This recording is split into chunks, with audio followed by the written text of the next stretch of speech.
In this video, I'm going to show you how my business Genflow helps influencers make millions of dollars in profit.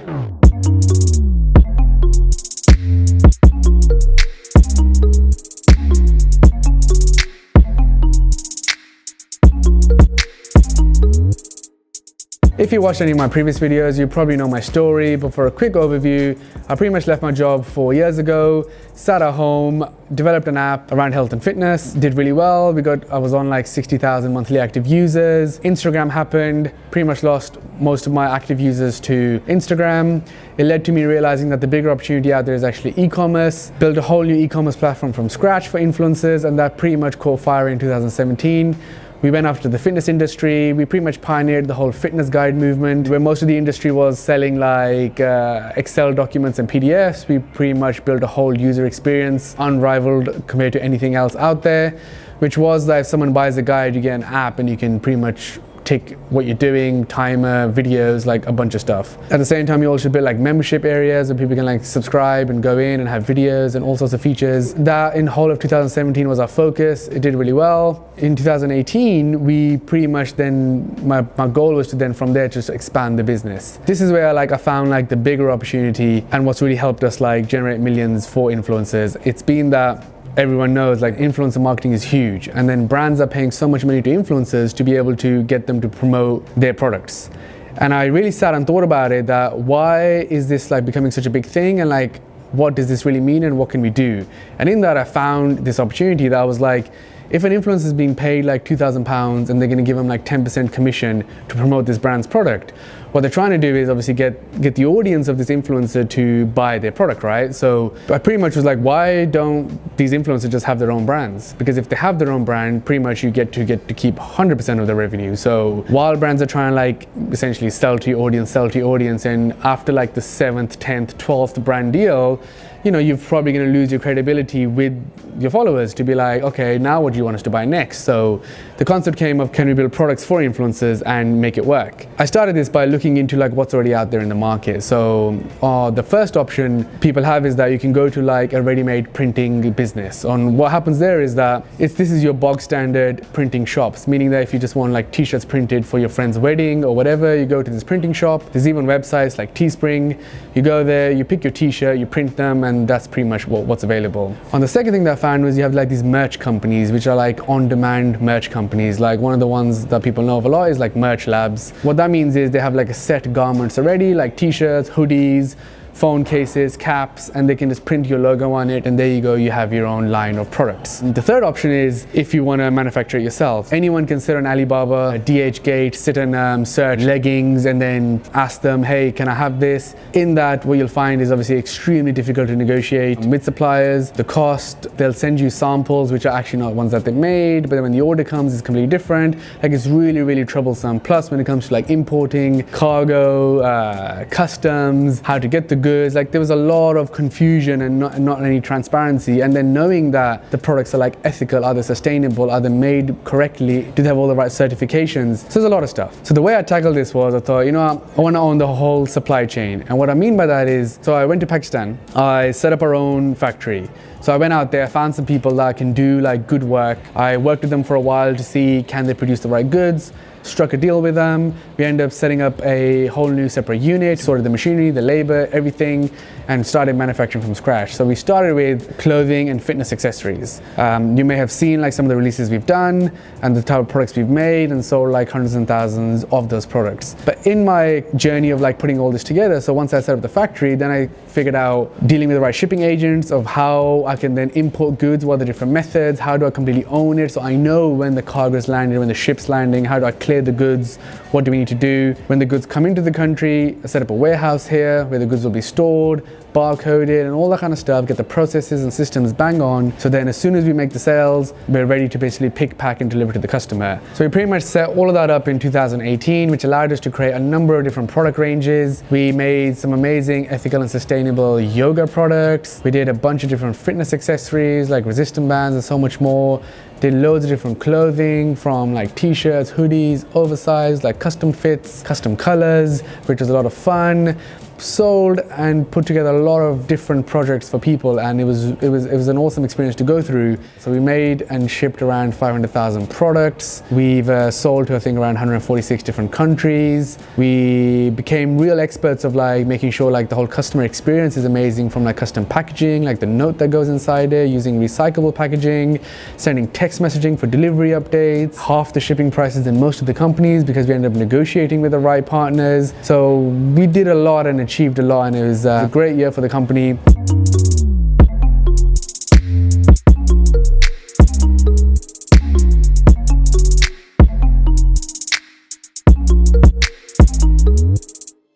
So that brings us on to 2019 and where we are now and what is happening. So as many of you know, Athlete has always been very fitness focused, where we work with fitness influencers and help them sell like fitness content, and that was kind of the thing that we were doing. But what we realized after setting up everything in 2017 and 18, that what we offer can pretty much be used by anybody. And then we started getting a lot of inbound from beauty influencers, like lifestyle, travel, just pretty much saying that, hey, I saw what you did with X, can you not help me with this?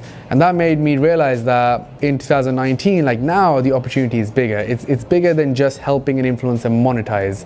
I think the real opportunity is to really help them create a brand. Similarly to, I can give you an example, is someone like Tammy Hembrow. She was a fitness influencer. She's working with brands. She set up her own brand called Saskia Collection, which now is turning over like millions and millions of dollars. So the whole thinking of our business has changed from like Athlete of just being like this company which helps fitness influencers like monetize, to now something bigger, where we can actually work with anyone that has an audience and be able to take that and turn it into an established brand. To do this is why we decided to rebrand to Genflow, like a company where we're helping influencers set up and start their own businesses. So under that, what we're doing now is we're pretty much doing everything that person needs to start a business. That includes setting up a digital monetization strategy, or creating a line of products that we manufacture and fulfill and sell to the world. But on top of that, running the whole marketing of it, like what's the marketing campaign, how are we going to promote it, what's the tone and feel of the brand, what ads are we going to run, what's the strategy on Facebook ads, Google ads, YouTube ads, are we retargeting, who are we going after, and setting it all up and running the campaign. So what's the strategy around growth, like do we want to sell into retail, what's the PR strategy, pretty much like everything a business needs to do, we do it in-house now. How we've kind of set this up, and we've already like doing a lot of this is by pretty much like increasing the team. So we brought in like someone from Unilad who was like head of their business development. We brought in people who've developed products for like Emirates and British Airways and made millions of products and then sold them to the public. We're bringing in people from like Farfetch, Amazon, so pretty much building a solid team which is now in-house, ready to help the next client that we sign and set up their own business. One of the things we get a lot is who do we work with, at what point, because our business is invite only. So what that means is you can't just come and sign up with us and we can just start working with you. We've kind of like flipped the whole game when it comes to how do we work with people. We don't take any money up front. We work on a percentage-based model. We do that so we're basically both aligned to make sure that it sells the most and makes the most money. Because of that, we're very obviously like picky and want to find the right people. So where we come in for most people is, so I'll kind of try to explain in terms of an influencer and kind of like where they are. So when you become an influencer in the beginning, you get like 10, 20,000 followers. You're great. You might start getting some free products from brands and it's amazing. Then when you get to like 50 or 100,000 followers, you'll start getting paid for stuff. So that'll be like a paid promo post here or there. Once you're on like 200 to 500K, you'll start getting your monthly sponsorship packages from brands. You'll start getting flown out to Bali. You'll start getting loads of other free stuff, and it's amazing. So by that point, generally an influencer is like making 10 to 20K a month. You're getting free holidays, free products, you're loving it. We love to work with people like after that stage. So once you've kind of like made the money, traveled, got the followers, done all the stuff that you never thought in your life that you'll ever do, we pretty much come in then and say, hey, what's the ultimate goal? Like, what is it that you would really love to do? Like, what's the one thing you love to do? And that's when people turn around to us and say, hey, I would love to have a clothing brand, or I want to come up with my own skincare treatments after the gym, or I want to come out with yoga products which are like better than anything else, or whatever it may be. I want to come up with an app.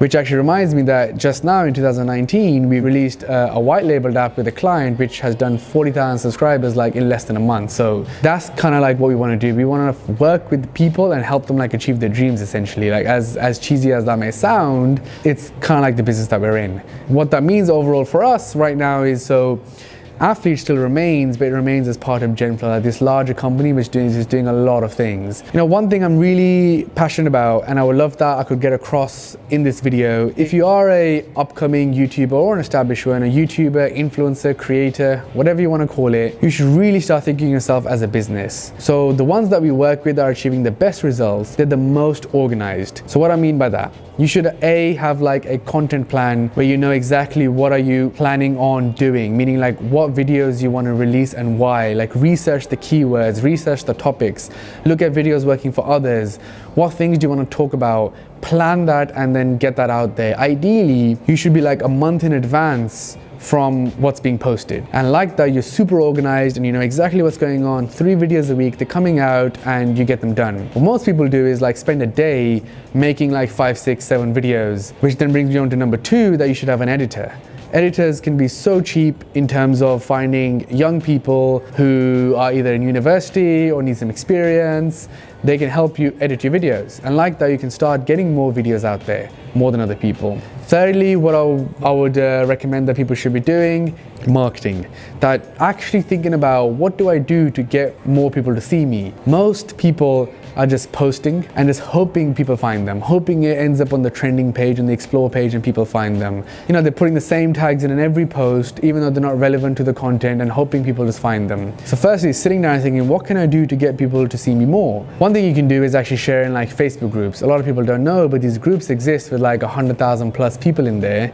So if you just go in there and put like your YouTube video and say, hey, I made this is what it contains, let me know what you think, you would actually get a lot of views. In the same way, ads is a huge way to find new audiences. So if you're a beauty influencer, you can easily make a 15-second Instagram ad that's saying, hey, what's up? My name is Sean. I do so-and-so. Come check me out. I share this sort of content. And you can target 19-year-old girls that live in this location, that are interested in makeup, and their favorite brand is NARS and MAC and X. So you can so target and find your right audience, and it amazes me how like nobody's doing that. So when I'm saying I think of yourself as a business, what I'm trying to imply is you need to start thinking about different aspects of your channel and what are you doing to grow it. So what is your marketing strategy? What is your way to grow? Like, how are you going to monetize it? Are you working with brands that are actually going to help you grow your business, or is it just purely for the money? All of this needs to be thinking thought.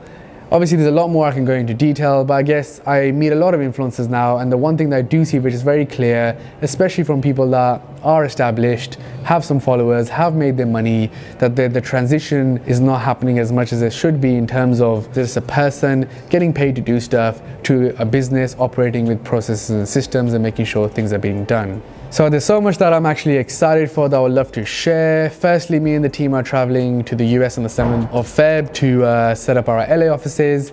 I did go there last year to kind of like check out the place, but now we're fully going to set up an office, a warehouse, hire a team out there. That's gonna be super, super fun to be able to go from, you know, just dreaming about even having a business that works to like now having like a business which is making millions, and to be able to go and set up an office in the US is pretty cool. On top of that, I'm really excited about just the growth of the team, that we've gone from such a small team to now having like 25 plus people working in what we can now do together, bringing all these like good people together and flourishing, and let's see what we can achieve together. On top of that, just the clients out there, it just gives me goosebumps even thinking about who can we represent and work with. There's some amazing people we're working with right now, which we can't say, but once it's live, like, you know, it will take our business to a new level.